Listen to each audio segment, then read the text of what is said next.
Hey guys, what's going on? Lee Sanders here of the RCWR show.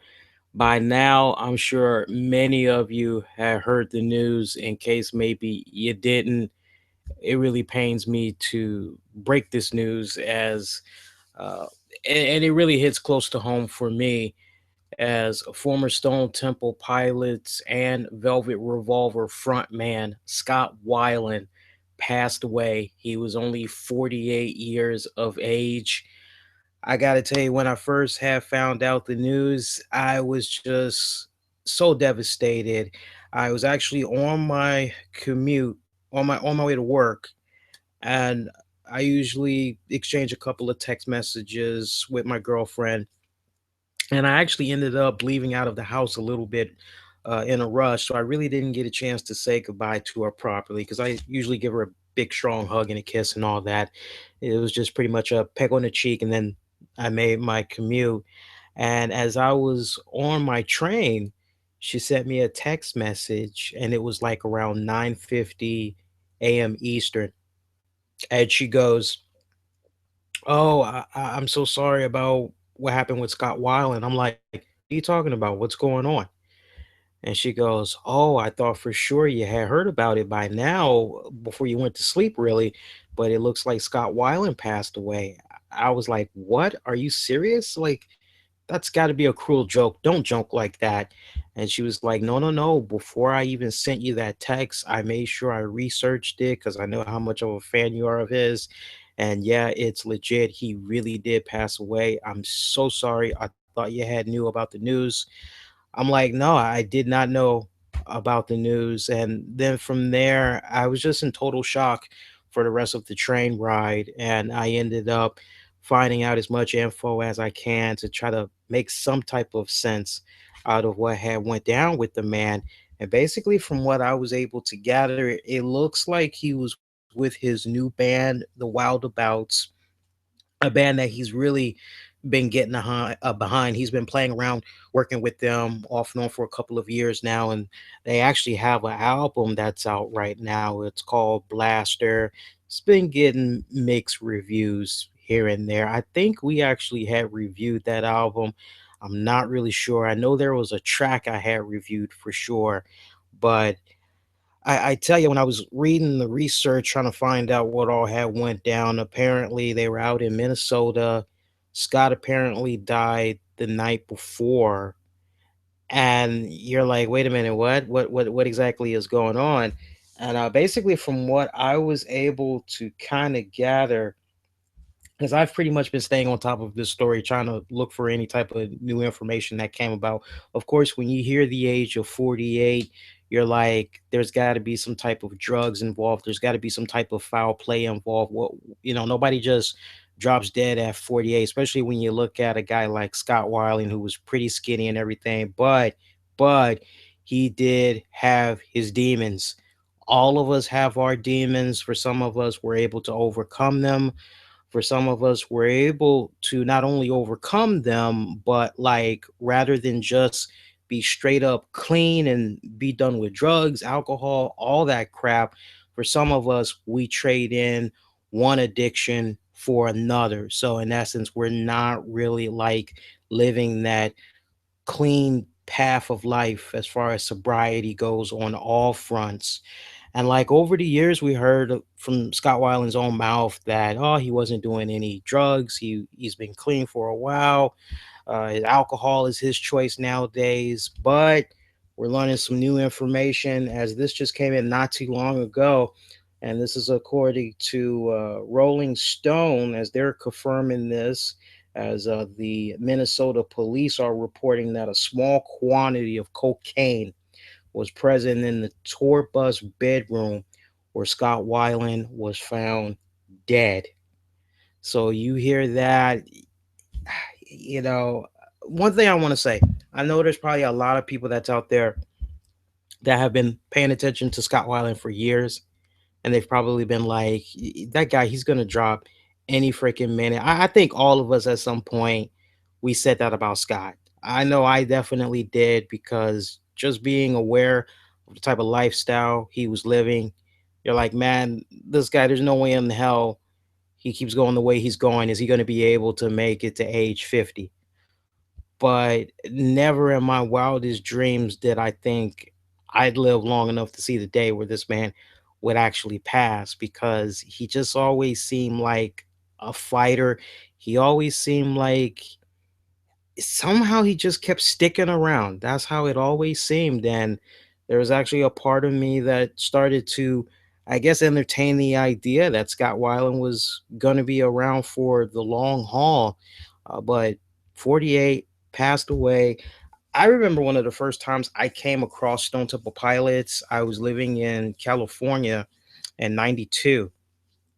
And I remember my mom, because she was big into the rock and all that. I remember out there in California, there'd be some record stores that we would go to. And me and her both, we were always just like checking out what was popular or whatever. And sometimes we'd walk out of the record stores with some really awesome goodies and all that. And I remember when 1992's Core album had dropped, especially seeing as how the band was from California.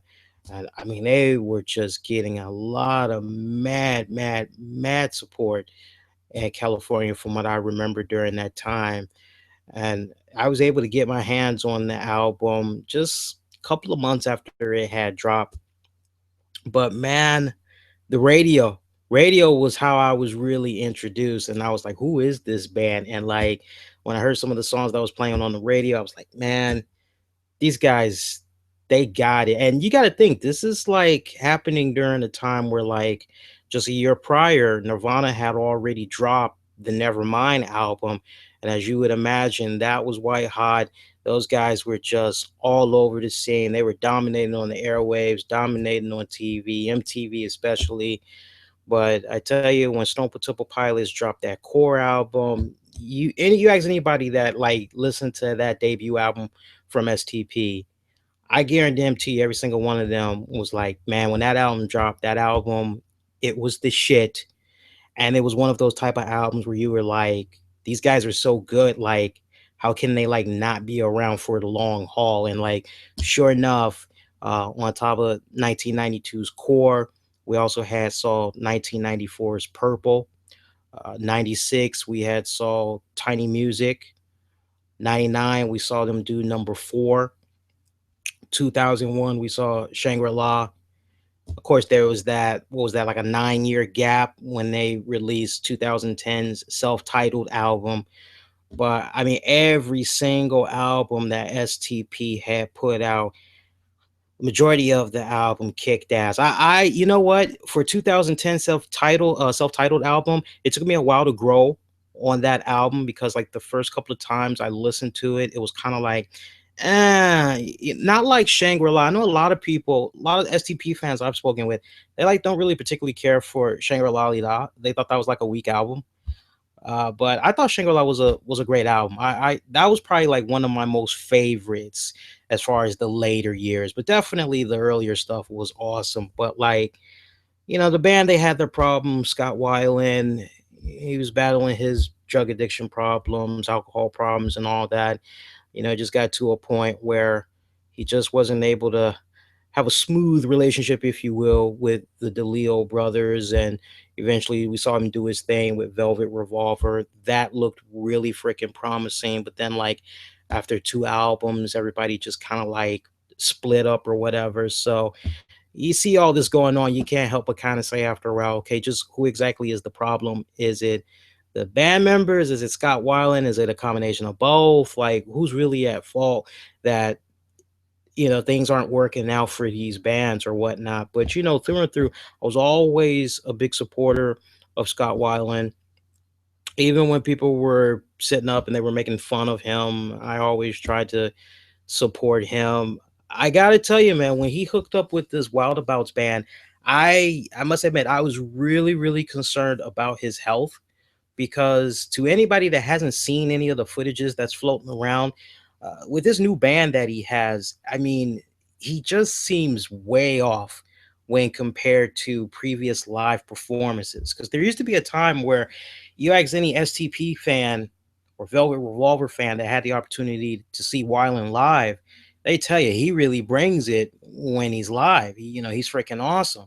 Music is great to listen to, but it just kind of seemed like as the later years progressed, the quality just wasn't there. And I know when he was doing this thing with the Wildabouts, some of the live footage I've seen from the concerts, it just really kind of looked like you can help but ask yourself if he was on something.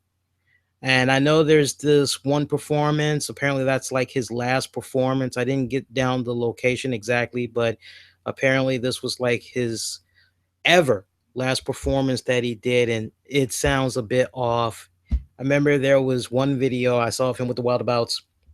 He was trying to perform the STP classic Vaseline, and he sounded like a drunk. You combine that with reports from fans that had the opportunity to see Scott Weiland because they paid for a VIP package exclusive to see Weiland, and he was saying, "Yeah, yeah, come on, hurry up, let's go, let's take the picture, let's get this over with."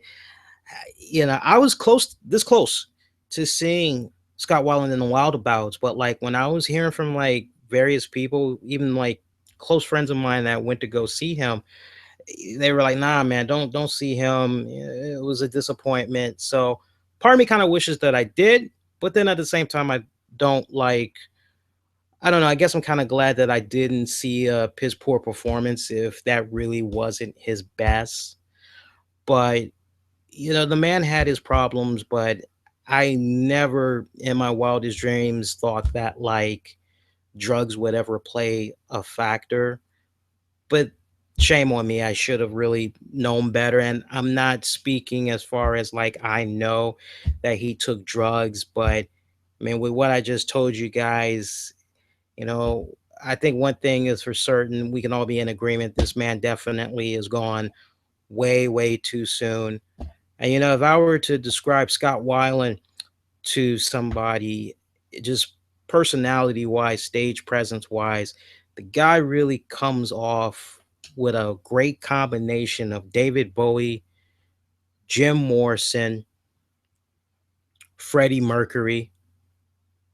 Those are the main ones that really jump out in my mind right now. A little bit of yeah, I would go with those. Those would be my picks. Maybe a little bit of Jeff Buckley too, just a little bit, but the other ones for sure is what I see when I think about Scott Weiland. A little bit of Billy Idol too, throwing a little bit of that in there as well. That's the best way I can describe the guy. I'm definitely gonna miss him. I'm definitely gonna miss him.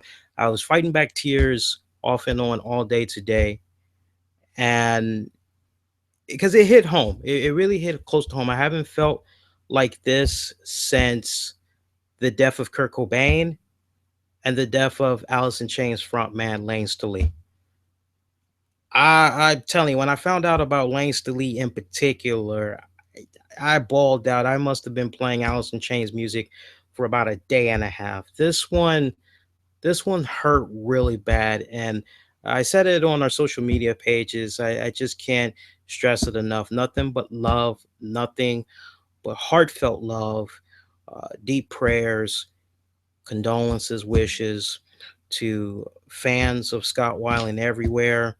Uh, definitely to definitely to his colleagues, definitely to his family, just everybody. Nothing but thoughts, prayers, and condolences as we lost another one. It's unfortunate, very unfortunate, but we're gonna try to do what we can this weekend to honor the memory of Scott Weiland.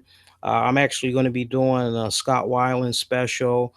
I'm gonna play some music from STP, Velvet Revolver, some stuff that he did with the Wildabouts, even some one-off stuff that he did. Um, there was a band that he did. The album came out. He didn't tour with them. I believe the band was called Art of Anarchy. That was actually a really great album. It came out almost around the same time that the Wildabouts Blaster album was released. But join me for that. We're going to do that for you guys this Sunday.